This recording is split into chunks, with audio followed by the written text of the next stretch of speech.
হাই friends, মই আয়ুষ ৰং চেনেলত সম্প্ৰচাৰিত হৈ থকা প্ৰতিটো ধাৰাবাহিকখনৰ আজিৰ খণ্ডটো চাবলৈ বহুত বেছি ভাল লাগিব। কিয়নো যোৱাটো খণ্ডত অনুৰ দেউতাক ঘৰলৈ আহিছিল আৰু তেতিয়া প্ৰমৰ মাকে দেখি ভয় খাইছিল আৰু অনুৰ মাকক মতাত অনুৰ দেউতাক যে মৰা নাই আৰু মৰা বুলি যে মিছাকৈ কৈছিল সেই কথাটো প্ৰমৰ মাকৰ আগত কৈছিল।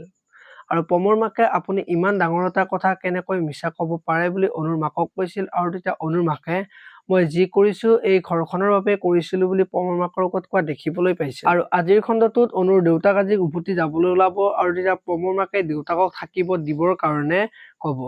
আৰু তেতিয়া জীউৰ ওচৰলৈ দেউতাক যাব আৰু জীউৱে দেউতাকক দেখি আচৰিত হ'ব আৰু দেউতাকক সাবতি ধৰিব।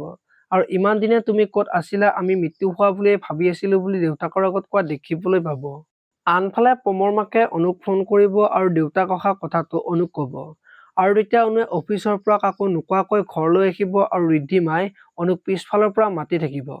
এতিয়া বাৰু ৰিদ্ধিমাই অনুক চাকৰিৰ পৰা উলিয়াই দিব নেকি, দেখিবলৈ পাব আজিৰ খণ্ডটোত।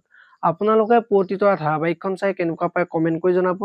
আৰু যদি আপোনালোকে এতিয়ালৈকে চেনেলটো ছাবস্ক্ৰাইব কৰা নাই তেতিয়াহ'লে চেনেলটো ছাবস্ক্ৰাইব কৰি ভিডিঅ'টোত এটা লাইক কৰি দিব। ধন্যবাদ।